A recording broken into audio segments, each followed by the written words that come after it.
My name is Maya Carter. I'm 34 years old.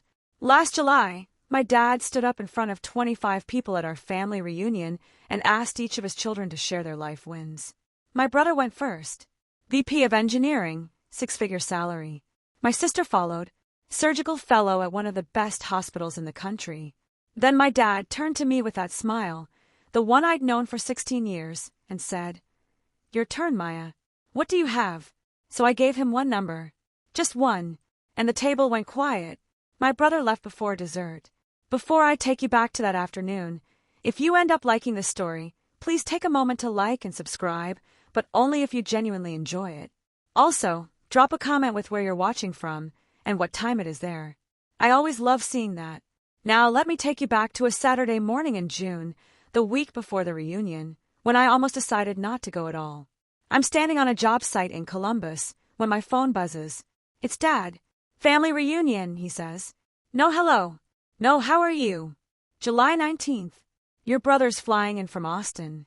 Megan is driving up from Cleveland. I expect you there too." I wipe drywall dust off my forearm and lean against my truck. "Okay. What time?" "Noon. Backyard. Donna's handling the food." Donna. His wife. Not my mother. My mother passed away 3 years ago. "And Maya," he pauses, "wear something nice this time. Not your work boots." I look down at my steel-toed boots caked in concrete dust. I swallow the answer I want to give. "I'm planning something special," he adds. "A little sharing round. Everyone talks about where they are in life, what they've built." My stomach drops. I know exactly what that means. It means Derek will talk about his title. Megan will talk about her fellowship. And I'll sit there while Dad waits for me to explain why I still don't have a degree. After we hang up, I sit in the cab of my truck for a long time. There's a photo of my mom tucked behind the sun visor. Linda Carter, brown eyes, a big laugh. The kind of woman who remembered every neighbor's birthday. 3 years ago, on her last night in the hospital, she grabbed my hand and said, "Don't let this family fall apart. Promise me, Maya." I promised. That promise is the only reason I still show up to these things. Not for Dad. Not for Derek. For her. But a sharing round in front of the whole family? That's not a reunion. That's a courtroom. And Dad's already decided who the defendant is. Let me tell you about the pattern, so you understand what I'm walking back into. Thanksgiving, when I was 20, Dad introduces Derek to the neighbors.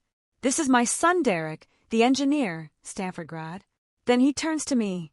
"And this is Maya. She's figuring things out." I was a second-year apprentice electrician at the time. I had just earned my first safety certification. He didn't ask about it. Christmas, when I was 25, Derek brings Dad a $200 watch. I bring a bookshelf I built by hand. Dovetail joints. Cherry wood. 40 hours of work. Dad puts it in the garage. I find it there 6 months later, still wrapped in the moving blanket I carried it in. Dad's 60th birthday. I bake his favorite German chocolate cake, using Mom's recipe. Derek flies in with front-row concert tickets. Dad holds up the tickets at dinner and says, "At least one of my kids knows how to treat their old man." My cake sits on the counter, half-eaten. 16 years of this. 16 Thanksgivings, Christmases, birthdays, and barbecues where Derek is the headline and I'm the footnote. After a while, you stop feeling hurt. You just go numb. You learn to sit in the corner seat, eat fast, and leave early. But this reunion, this is different. This is the first one since Mom passed.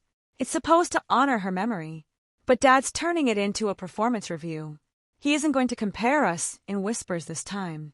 He's going to make it a show, microphone and all, in front of every aunt, uncle, cousin, and neighbor who ever watched me grow up. And I already know the script. I've been reading it for 16 years.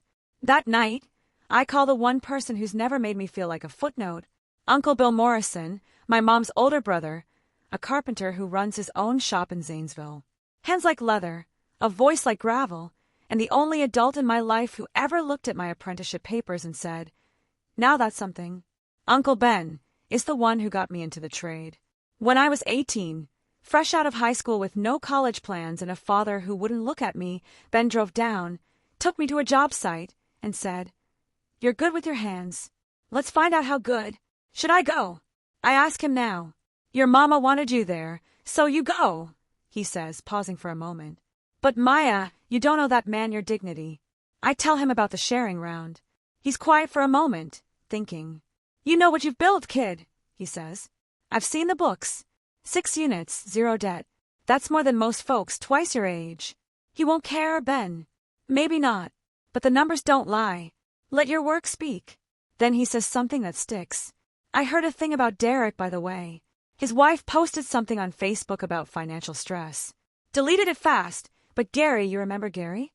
Used to work at Derek's company. He saw it. Said Derek got passed over for SVP twice. I sit with that for a moment. Also, Ben adds, word is the Austin house might be listed. Might be selling, or someone selling it for him. I don't know what to do with that yet. Just a rumor, but it settles into my mind like a stone at the bottom of a well. Drive safe on the 19th, kid. Your mama would be proud. The night before the reunion, I sit in my truck in the driveway. Engine off, windows down. Crickets going. On the passenger seat is a manila folder. Inside it is my quarterly financial summary from Grace Fielding, my accountant, my friend since trade school, and the only person besides Uncle Ben who knows the full picture. She updates it every quarter like clockwork. Assets, liabilities, net cash flow, total equity. I flip it open. The number at the bottom hasn't changed since last week, but tonight it feels different. Tonight, it feels like armor. I close the folder and slide it back under the seat. I think about not going. I think about texting Dad some excuse. Stomach flu, emergency call out, truck broke down. He wouldn't question it. He barely expects me to show up anyway.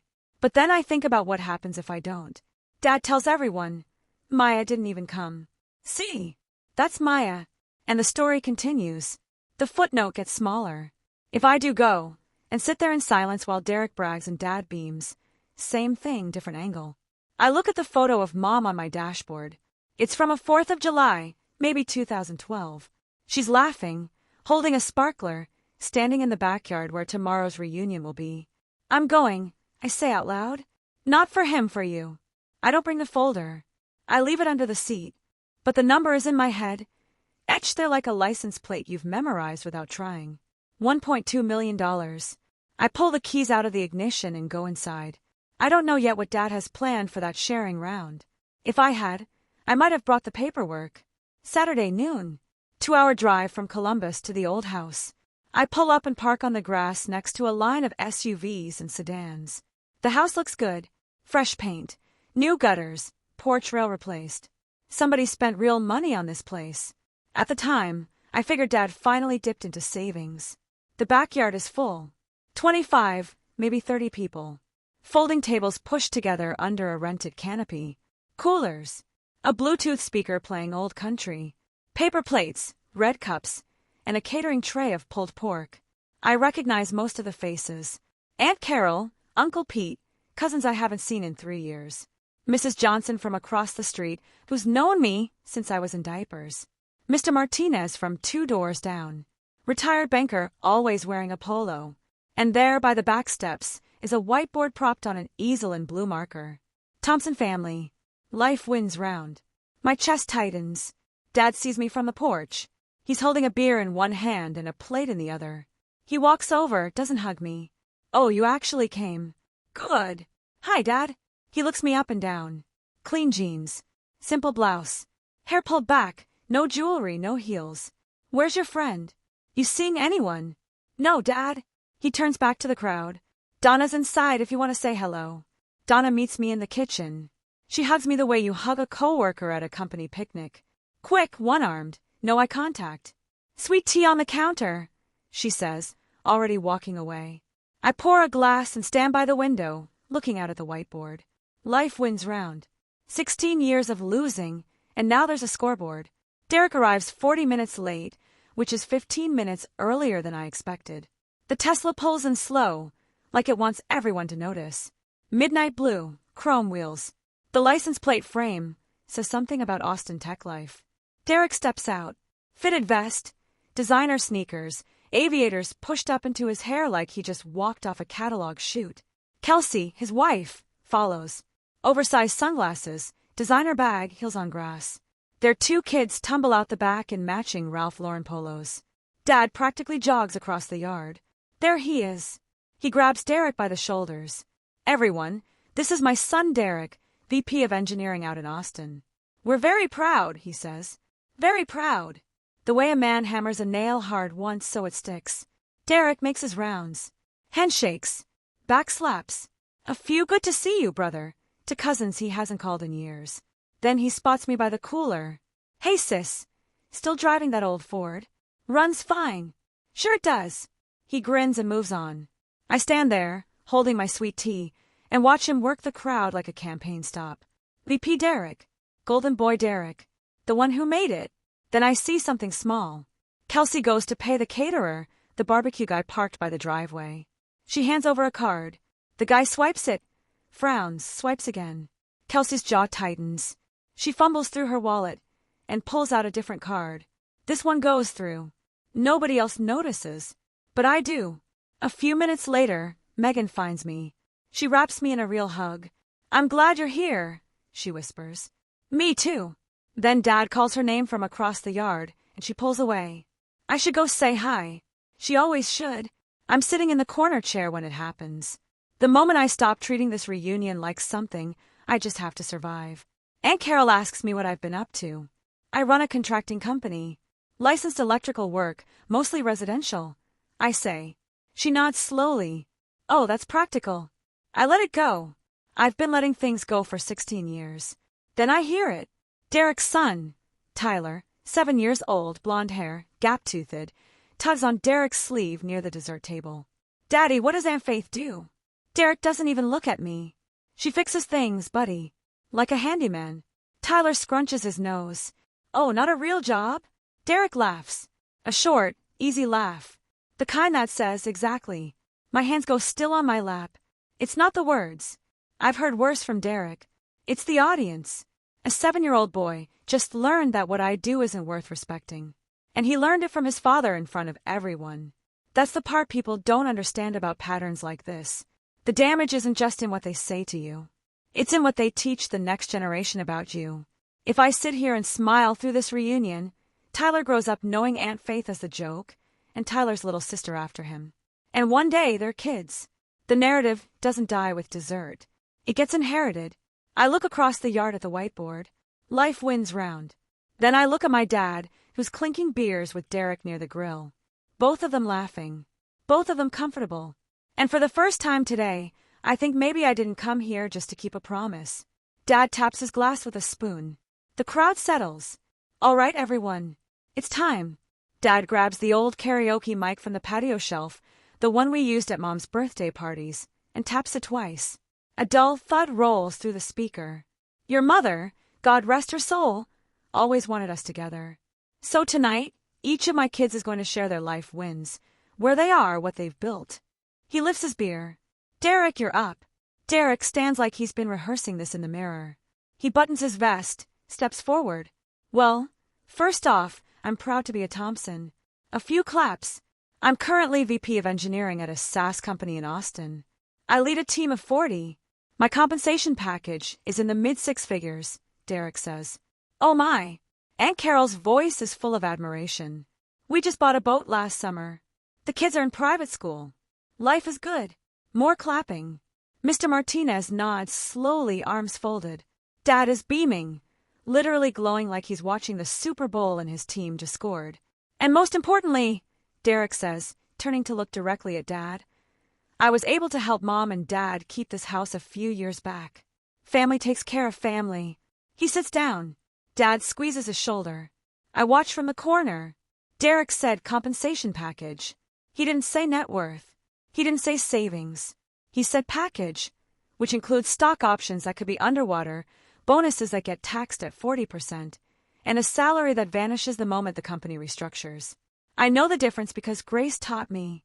Most people don't. Family takes care of family.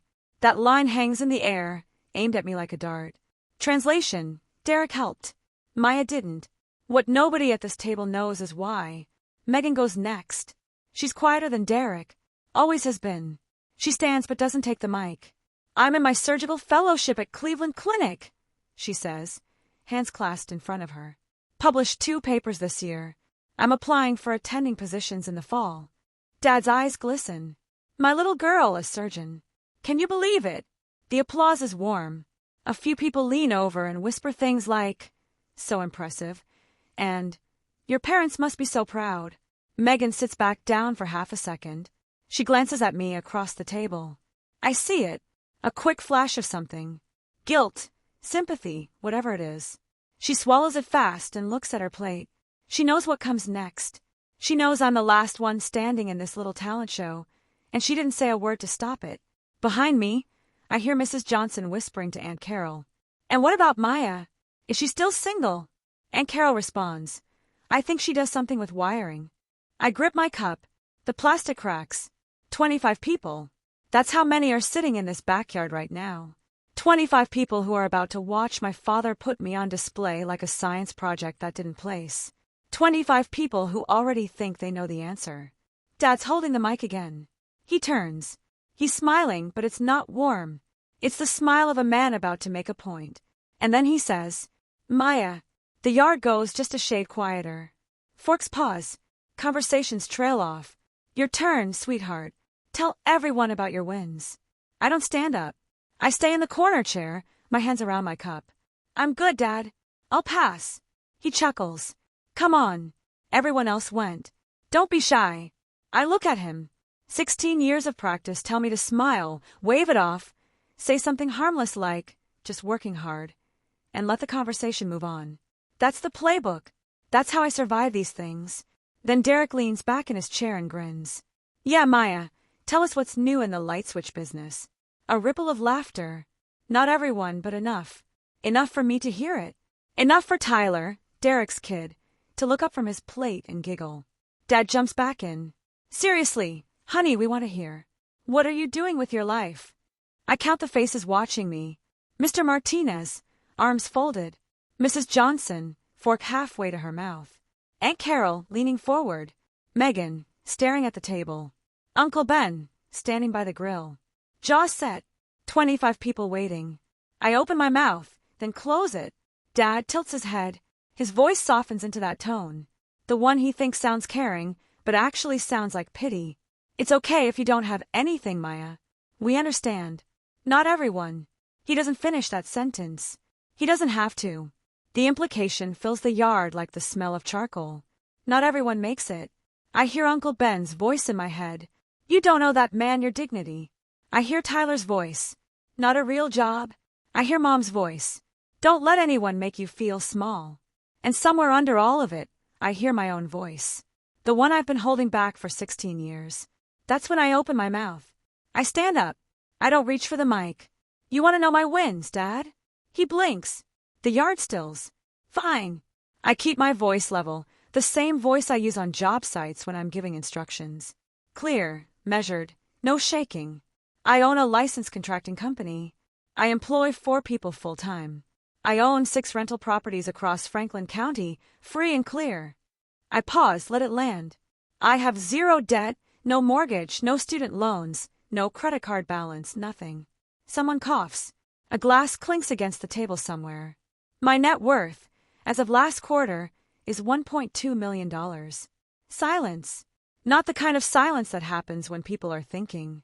The kind that happens when the air changes pressure. Like something just cracked open, and everyone felt it, but nobody knows what to say. The country music keeps playing on the Bluetooth speaker. Somewhere down the block, a kid is laughing. A dog barks twice, and 25 people stare at me like I just spoke in a language they don't recognize. Dad's mouth opens, closes, opens again. "What?" "1.2 million. I set my cup down on the armrest. "You asked." Nobody claps. Nobody says congratulations. That's how I know it's real. Because if I'd said something small, they'd have smiled and moved on.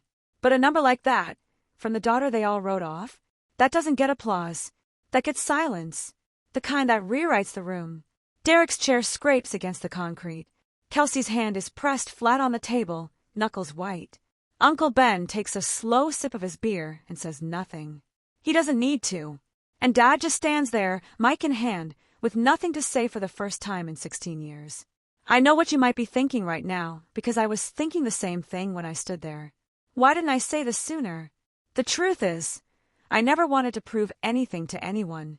But sometimes people push you into a corner, and the only way out is the truth. If you've ever been the one your family underestimated, the one they laughed about when you weren't in the room, hit that subscribe button. Not for me. For every person who's been where I was standing. Okay, let me tell you what happened next. Because my brother, he didn't take it well. Derek is the first to move. He stands. His chair catches on a crack in the patio and tips sideways behind him. He doesn't fix it. That's ridiculous. His voice is louder than it needs to be. There's no way. Dad turns to me, still holding the mic. Faith, are you? Is that true? Yes. Derek steps forward. Doing what? Fixing wiring? You don't even have a degree. I look at him the way I'd look at a junction box that's been wired wrong, with patience and a little bit of pity. Real estate, contracting, and 16 years of not spending money I didn't have. Kelsey's eyes drop to the table. Her fingers curl around her phone under the edge of her plate, tight enough to turn the tips white. Derek shakes his head. Anyone can throw numbers around at a barbecue, Faith. That doesn't make it real. And then Uncle Ben's voice cuts through from the far end of the table. She's not lying, Derek. Derek turns. Ben is leaning against the porch rail, arms crossed, and a look on his face that says he's been waiting a long time for this. I've known that girl since the day she was born, he says. I set her up with her first apprenticeship. I've seen what she's built. He doesn't raise his voice. He doesn't need to. She's not lying. Derek's jaw flexes. He looks at Dad, then at me, then back at Dad, like he's waiting for someone to take his side. But Dad's quiet. For the first time in 16 years, Ray Thompson has no script for this. Derek grabs his beer. Not everyone needs to wave their bank account around. I catch the tone in that sentence. Defensive. Tight. Like a man who's terrified someone's about to ask him the same question. The yard splinters into side conversations. Nobody's eating anymore. People are leaning toward each other, whispering behind cups. I sit down. Uncle Ben walks over and drops into the chair beside me. His knee pops, and he doesn't flinch. You did good, kid. He's going to tell everyone I'm lying. Let him try. Ben takes a sip. I talked to Gary last month. You remember Gary? Used to work at the same company as Derek. Gary said Derek got passed over for SVP twice. Restructuring. Half his team got laid off in January and he barely held on. Uncle Ben lowers his voice. And that house in Austin. It's listed. Has been for 3 weeks. Listed like for sale. Listed like the bank ran out of patience. I stare at the table. The whiteboard behind Dad's chair still reads Life Wins Round. I'm not going to use that, I say.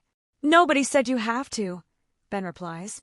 But when a man stands in front of his family and calls you a liar, it helps to know where his floor is. I nod. I don't want to fight Derek. I've never wanted to fight anyone. I just wanted to eat pulled pork and go home. But here we are. Across the yard, Derek is talking to Aunt Carol. His hands are moving fast, the way they do when he's selling something. Carol nods slowly, but her eyes drift toward me twice. Megan catches my eye from the dessert table. She mouths something I can't read, then looks away. And Dad is standing by the whiteboard, arms at his sides, beer untouched. He looks like a man whose teleprompter just went blank in the middle of a speech. I'm about to find out what he does when he has to improvise. Dad finds me near the cooler 10 minutes later. He doesn't pull me aside gently. He steers me by the elbow, the way you'd redirect a dog that wandered onto the neighbor's lawn. 4 or 5 people are close enough to hear everything, and he doesn't seem to care. I don't know what game you're playing, he says, keeping his voice low but sharp. But you embarrassed your brother in front of everyone. He embarrassed me for 16 years, Dad. That's different. He was trying to motivate you. I stare at him. Motivate me? He told me I'd end up homeless at Christmas dinner in front of the whole family because we were worried. He sets his jaw. A father worries. A father doesn't humiliate his daughter in front of 25 people for sport. He blinks. I've never talked to him like this. Not once. Not in 16 years of swallowed sentences, early exits, and 2-hour drives home in silence. He recovers fast. Too fast. Your mother would be ashamed of you right now. The words land like a slap. A few heads turn. Mrs. Johnson's mouth opens slightly. Uncle Ben, halfway across the yard, goes perfectly still. Dad's playing his trump card, the one he always saves for the end. The dead mother card, the one that says, I speak for her now, and she would agree with me. I feel the heat rise in my chest. I feel my throat tighten and my eyes sting. And every instinct I have says, walk away, apologize, smooth it over, keep the peace. I look at the photo on my phone's lock screen.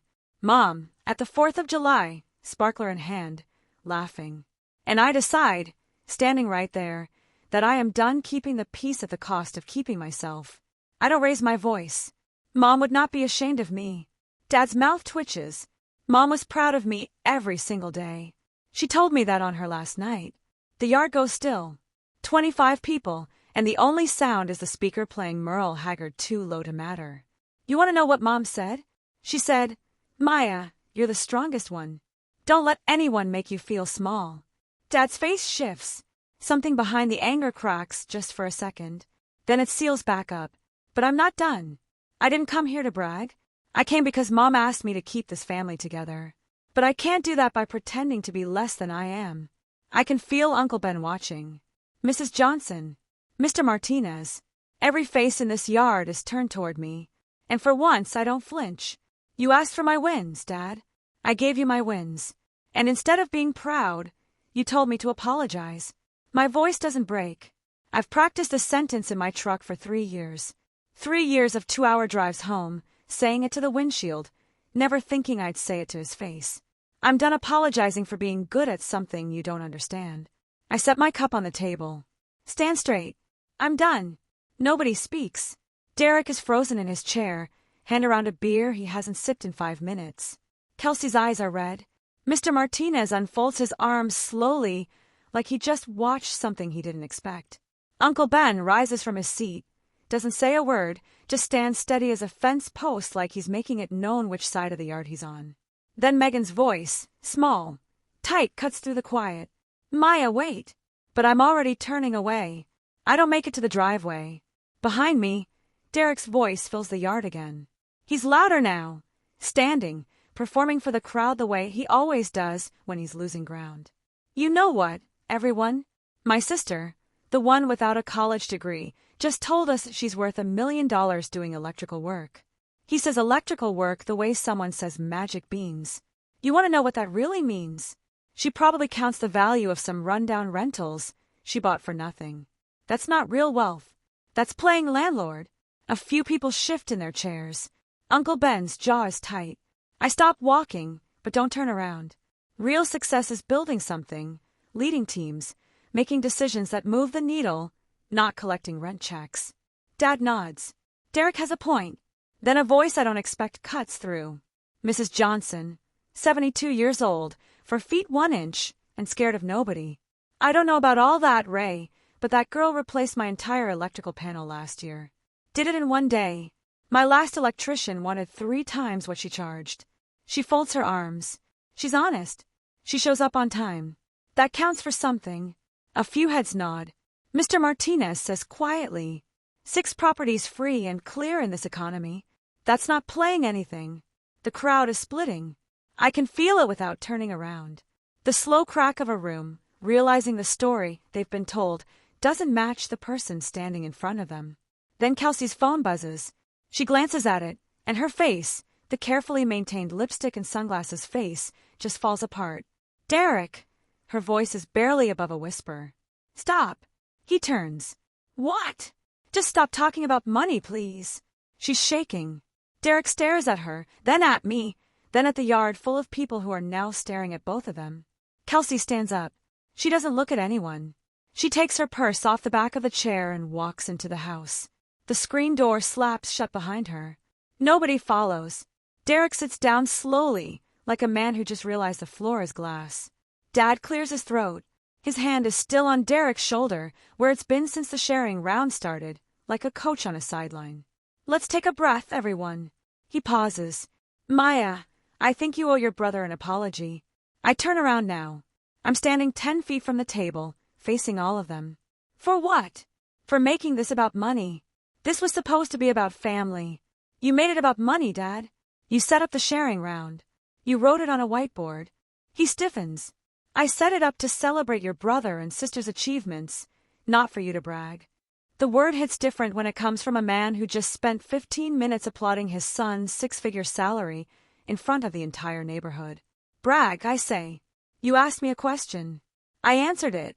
Dad steps toward me, lowers his voice, but not enough. Your mother would be ashamed of you right now. He says it again. The same card, the same weapon. Uncle Ben moves.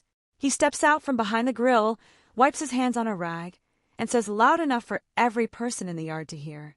Ray. Linda told Maya she was the strongest one in this family on her last night alive. I was in the room when she said it. He pauses. So don't you dare tell that girl what her mother would think. Dad's face goes white. I've never seen anyone take the words out of his mouth before. Neither has he. The yard is so quiet. I can hear the ice shifting in the cooler. I step back toward the table. Not to sit, to finish. Dad, I'm going to say this once. He looks at me. His face is pale and tight, like a man who's just been told something he can't unhear. I didn't come here to embarrass anyone. I came because Mom asked me to keep this family together. I pause, but I can't do that by pretending I haven't built anything. You asked for my wins. I gave you my wins. You could have been proud. You chose to be angry. I hold his gaze. If you want me in this family, you treat me the same way you treat Derek. Same respect, same pride, or I'm done. He opens his mouth. I'm not finished. He closes it. I don't need your money. I don't need your approval. But I would like my father back. The one who taught me how to use a screwdriver when I was 6. That man wouldn't have done this to me. Dad's eyes drop. He stares at the ground like he's trying to find something he lost in the grass. I pick up my keys from the table. I love you, Dad, but love doesn't mean I have to sit here and be your punchline. I turn and walk toward the driveway. Uncle Ben falls in beside me. He doesn't say anything. He doesn't need to. Behind me, I hear Megan's chair scrape. Faith, wait, please. I stop. I look back. Megan is standing, napkin crumpled in her hand, tears on her face. I'm sorry, she says. I should have said something years ago. Yeah, I say. You should have. But I don't leave. Not yet. Because Megan is crying. And I made a promise to my mother. I want to pause here for a second because what I just said to Dad. I'm done apologizing. I practiced that sentence in my truck for 3 years. 3 years. I never thought I'd actually say it out loud. If you're someone who has a sentence like that, one you've been holding back, I need you to share it in the comments. You don't have to use real names, but write it down because sometimes seeing it in words is the first step to saying it out loud. Okay, now let me tell you what happened after I walked away from that table. Inside the yard, something has shifted. I can feel it before I see it. Uncle Ben had turned back to the table before following me out. He stood there, hands in his pockets, and spoke to the group like he was giving testimony. Ray, I've known that girl since the day she was born. I introduced her to the trade when she was 18. I've seen her tax returns. He doesn't flinch. She's telling the truth. Mr. Martinez, retired banker, 40 years in lending, leans forward. Wait, 6 rental properties, free and clear in Franklin County. He pulls off his glasses and cleans them, which is what bankers do when they're recalculating someone in this market. That's serious equity, Mrs. Johnson adds.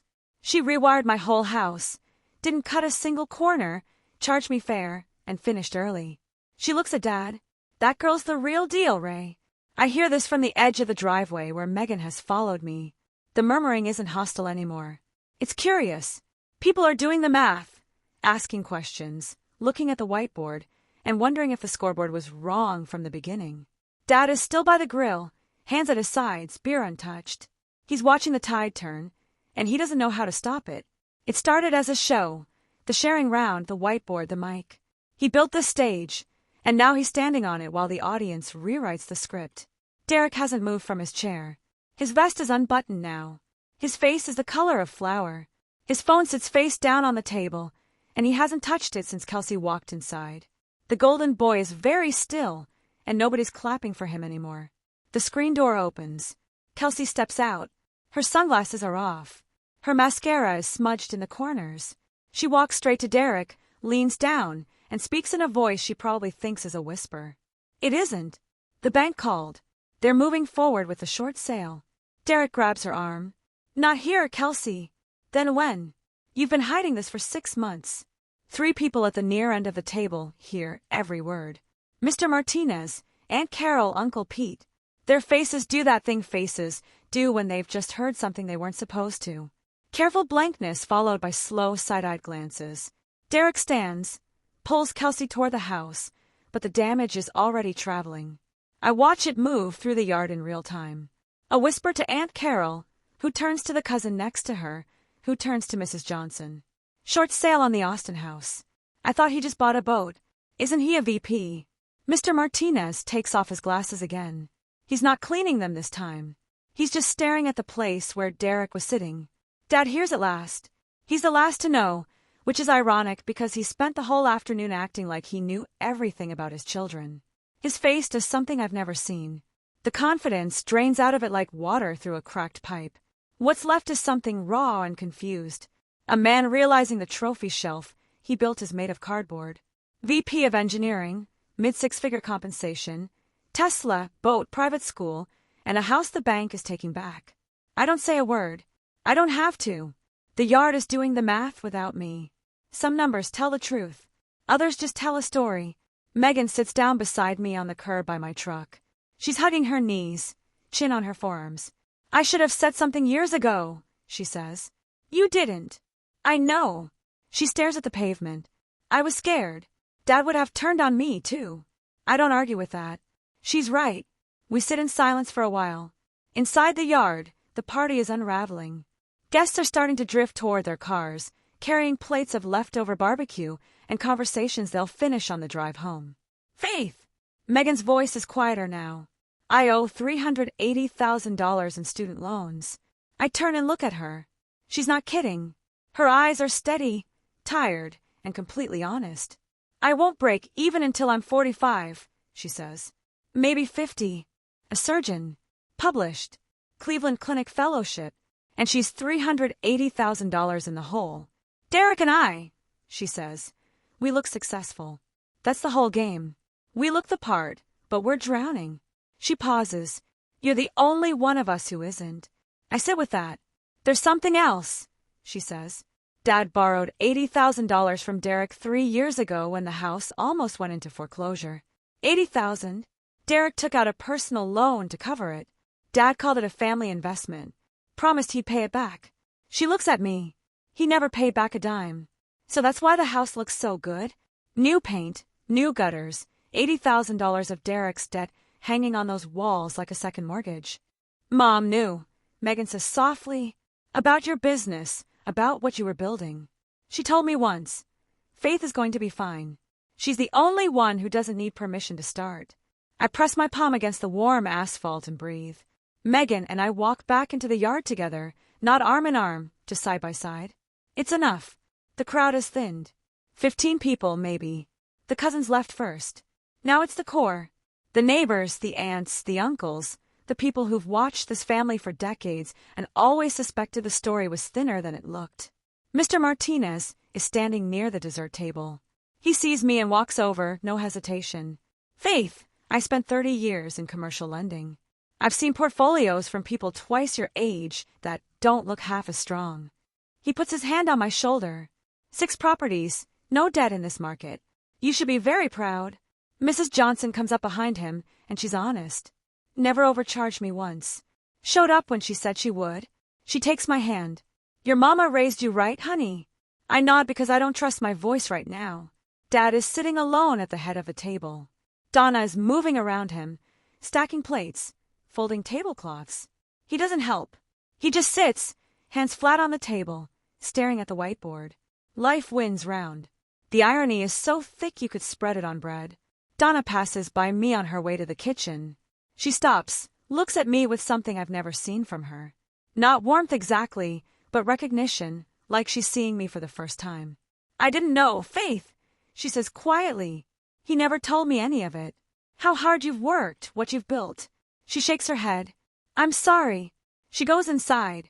I look at the yard, half empty, paper plates in the trash, streamers curling in the evening breeze. My phone buzzes. It's Grace. Quarterly update finalized.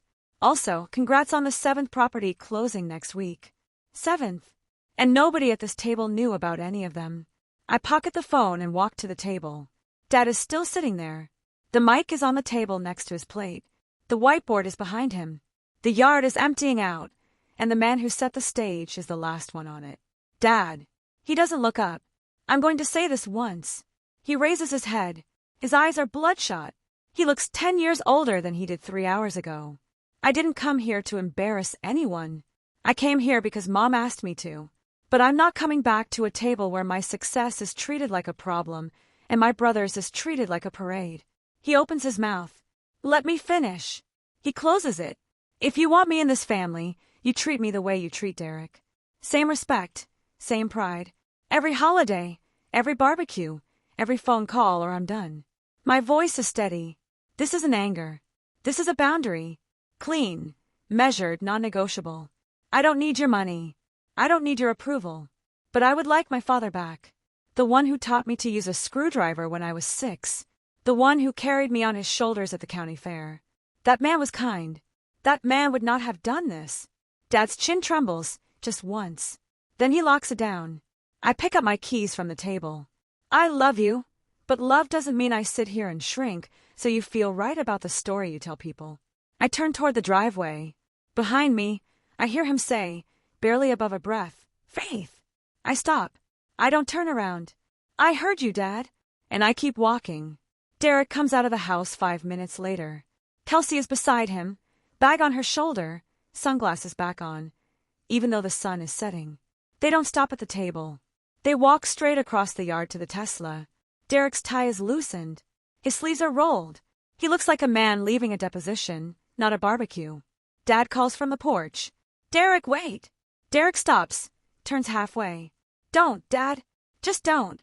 He looks across the yard and finds me standing by my truck. Our eyes meet. There's no fury in his face, no sneer, no VP smirk, just exhaustion. The kind that comes when the thing you've been holding up with both hands finally gets too heavy. You win, Faith. I shake my head. This was never a competition, Derek. He holds my gaze for 3 long seconds. Then something in his jaw loosens just slightly, and he turns away. The Tesla pulls out of the driveway. No wave, no horn, just taillights fading down the 2-lane road. Dad stands on the porch and watches until the car disappears. I watch him watching for the first time. He doesn't look like the patriarch. He doesn't look like the judge, the referee, the man who controls the scoreboard. He looks like what he is, a 62-year-old retiree standing on a porch he almost lost in a house his son paid for, watching his family scatter in 3 different directions. He looks old. I almost feel something for him. Not forgiveness, not yet, but something closer to the ache you feel when you see a building that used to be beautiful and you realize nobody's maintained it in years. It didn't have to be this way, but it is. The last of the guests leave in slow waves. No one says goodbye loudly. They nod. They squeeze hands. A few of them stop by my truck on the way out. Mr. Martinez pulls a card from his wallet. You ever need a reference for commercial lending? You call me. I mean that. I take the card. Thank you. Mrs. Johnson wraps me in a hug, a real one, the kind that presses your cheek against someone's shoulder. Your mama raised you right, honey. Don't you ever forget that. Uncle Ben finds me leaning against the tailgate. He puts his hand on my shoulder and leaves it there. You kept your promise, kid. You showed up. You told the truth. Linda would have been proud. I nod.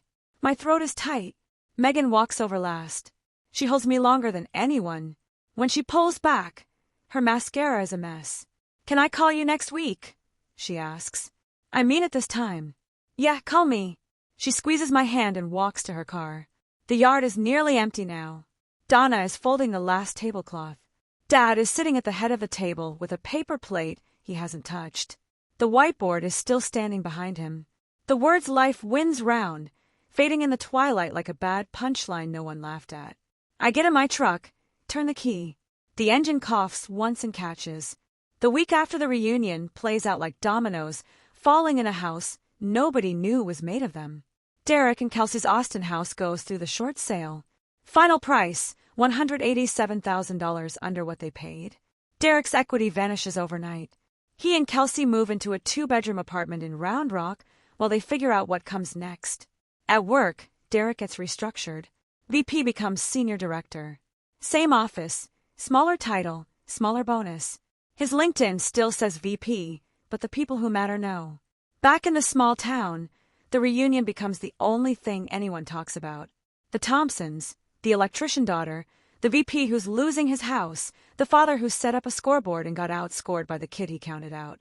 I hear it secondhand through Uncle Bill, through Mrs. Johnson, through a client who brings it up during an attic rewire.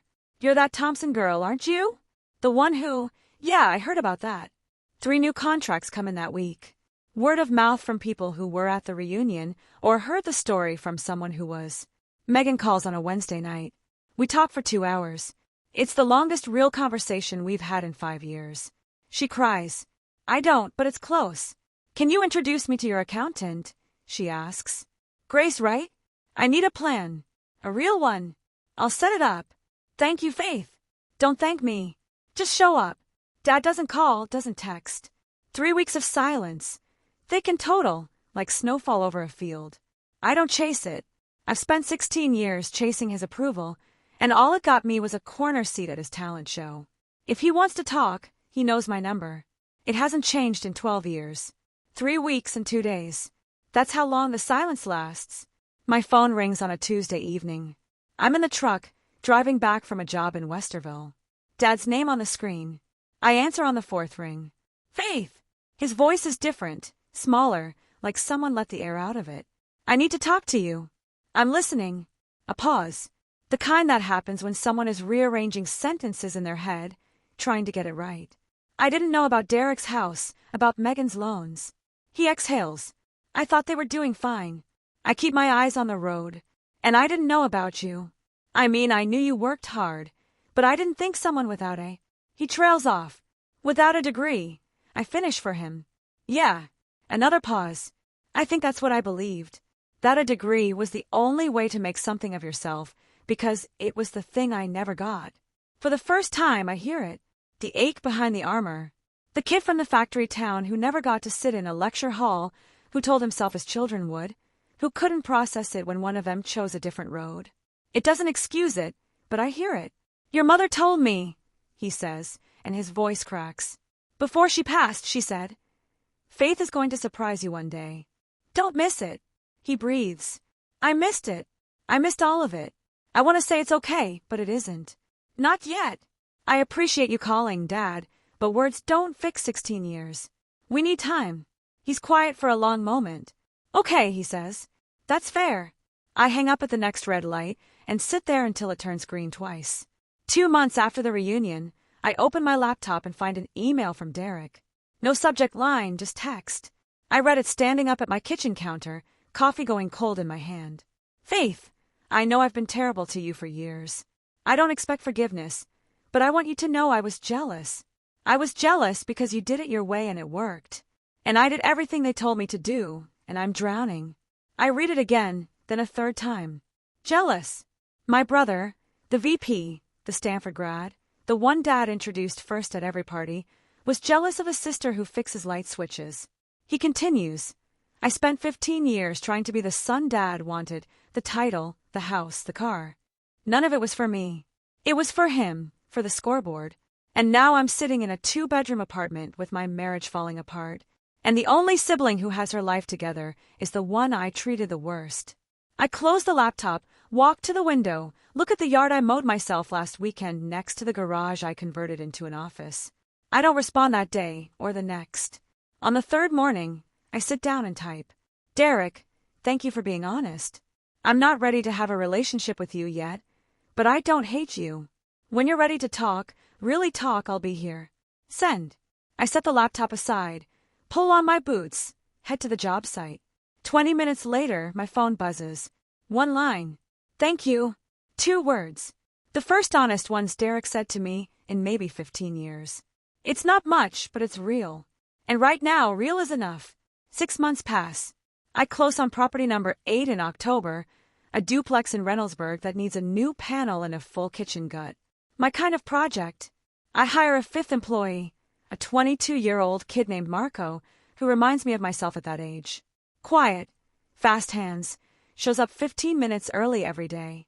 Megan calls every Sunday. We talk about her residency, her debt plan, her terrible landlord in Cleveland. Grace set her up with a 12-year payoff schedule. Aggressive but doable. And Megan's already 2 months ahead. I sold the Audi, she tells me one night. Leased a Civic. How's it feel? Lighter. Derek and I don't talk on the phone. Not yet. But on Christmas Eve, a card arrives in my mailbox, handwritten. His writing is small and careful. Nothing like the big gestures he's used to making. Thinking of you, sis. Derek. No title after his name. No flex, just 5 words and a signature. I put it on my fridge. And then there's Dad. He calls in November. Asks if I want to get dinner. Just us. No Derek. No Megan. No Donna, no audience. Where? I ask. That diner off Route 40. The one your mom liked. I almost say no. Then I hear Mom in my head. Clear as daylight. Don't let this family fall apart. Saturday at 6. I tell him. Saturday at 6. I hang up and stare at the phone for a while. Then I open my closet, look at the row of work boots lined up on the floor, and choose the clean ones. Not for him, not to impress anyone, because I'm walking into that diner as exactly who I am. And for the first time, that's going to be enough. The diner is the kind of place that hasn't changed its menu since 1987. Vinyl booths, a pie case by the register, coffee that tastes like it's been on the burner since Wednesday. Dad's already in a booth when I arrive. He stands when he sees me. Doesn't hug me, but he pulls out the seat across from him. And for once, it doesn't feel like a trap. You look good, Faith. Thanks, Dad. We order. He gets the meatloaf. I get the turkey melt. We don't talk about the reunion. Not directly. He starts with something I don't expect. Tell me about these rental properties. So I do. I tell him about the first one, a foreclosure in Whitehall I bought at 28 for $62,000 cash. I rewired the whole thing myself. Replaced the plumbing with Bill's help. First tenant moved in 3 weeks later. Rent, $1,000 a month. He listens. Really listens. No interruptions. No comparisons. No Derek would have done it differently. When I finish, he sets his fork down. Your mother was right about you. She was right about a lot of things. He nods, looks at his plate. I can't fix what I did, Faith. I know that. No, you can't. But can I try to be different? I look at him across the table. This man who hurt me for 16 years. This man who built a scoreboard and put me at the bottom. This man who is also the same man who taught me to hold a screwdriver, who drove me to my first day of school, who stood in the rain at my mom's funeral and didn't let go of my hand. You can try, but Dad, if you go back to comparing us, I will walk away and I won't come back. He nods slowly. Fair. In the parking lot, he looks at my truck. Doesn't say a word about it. Drive safe, kid. You too, Dad. I take the long way home. 2 hours of dark highway, windows cracked, the kind of quiet that only exists between small Ohio towns after 9 p.m. I think about the last year. I spent 16 years believing that if I just worked hard enough, they'd eventually see me. They didn't. Not because I wasn't visible, but because the story they'd written about me was more comfortable than the truth. My dad needed a failure in the family to justify his worldview. My brother needed someone to look down on to feel tall. And I let them. For 16 years, I let them cast me in a role I never auditioned for. The moment I stopped asking for their approval was the moment I started building something real.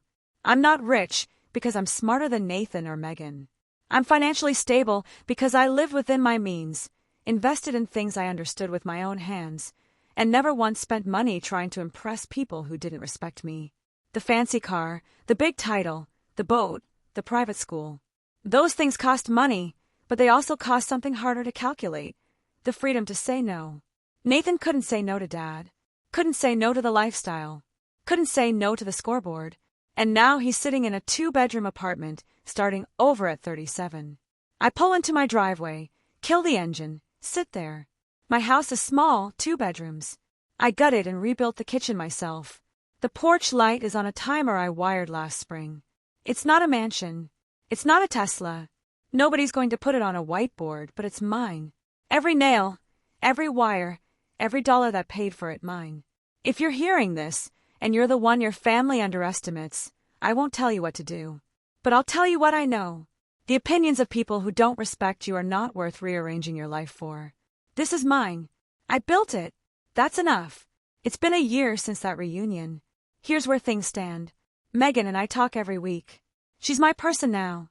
She's halfway through her payoff plan and just moved into a smaller apartment she actually likes. Last month, she texted me a photo of a shelf she built herself. Crooked but solid. Runs in the family, she wrote. Nathan and I are civil. He started therapy in the fall. Kelsey filed for divorce, but that's his story to tell, not mine. He moved back to Ohio, got a quieter job at a smaller company. Last time I saw him, he was wearing jeans and sneakers. No vest, no Tesla, no performance. He looked tired, but he looked honest. And honest suits him better than VP ever did. Dad and I see each other once a month. It's not perfect. Some dinners are good, some are stiff. He still catches himself mid-sentence sometimes. About to compare, about to rank, about to score. But he stops. He's learning. Last week, he introduced me to his golf buddy. This is my daughter, Faith. She runs her own contracting company. No qualifier, no footnote. The whiteboard, he threw it away. And me. I just closed on property number 9. Marco got his journeyman license last month, and I bought him a steak dinner to celebrate. Grace says my portfolio is ahead of schedule. Uncle Bill says I'm working too hard, which is his way of saying he's proud. My name is Faith Thompson. I'm 35 now. I don't have a degree. I have something better. I have my own definition of success. And nobody gets to write my story but me. If this story reminded you of someone in your life, maybe it's you. Maybe it's a sister or a friend or a daughter. Share this video with them. Sometimes knowing someone else walked this road is the push we need. If you want more stories like this, check the description below. I've linked a few I think you'll love. And if you want to keep this community going, subscribe and hit the bell. I read every single comment, and some of your stories, they're better than mine. I mean that. Thank you for being here. I'll see you in the next one.